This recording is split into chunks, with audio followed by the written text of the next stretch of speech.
আপনি যদি মনে করেন আপনি কারো জীবনের খুব ভালো বন্ধু, আপনাকে ছাড়া তার চলবেই না, তাহলে আপনি ভুল ভাবছেন।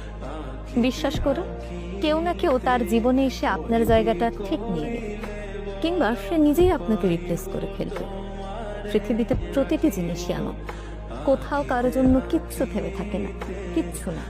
হয়তো সাময়িক কষ্ট হয়, মেনে নিতে বা মানিয়ে নিতে কিছুটা সময় লাগে, তবে কারোর জন্য কিচ্ছু আসলে অপেক্ষা করে না। তবু আমি জীবনে এমন দু চারটা মানুষ দেখেছি যাদের জীবনে হাজারটা বেটার রিপ্লেসমেন্ট অপশন থাকার পরেও তারা তাদের জীবনের নির্দিষ্ট একটি জায়গায় ওই একটি মানুষের জন্য ফাঁকা স্থান রেখে দেয়। হয়তো রোজ দেখা হয় না, কথা হয় না, তবুও সেই মানুষটি আজও তার প্রিয় বন্ধু।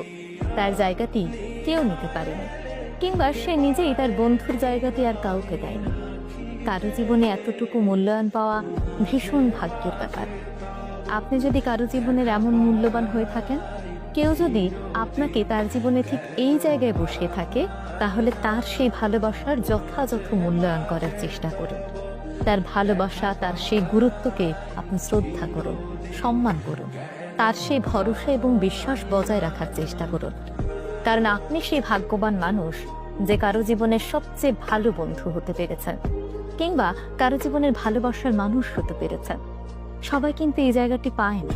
বিশ্বাস করুন, আপনি খোঁজ নিয়ে দেখুন, সবাই এমন মূল্য গুরুত্ব সবসময় পায় না। তার মানে আপনি ভীষণ ভাগ্যবান, আর তাই সেই মানুষটিকে মূল্যায়ন করুন।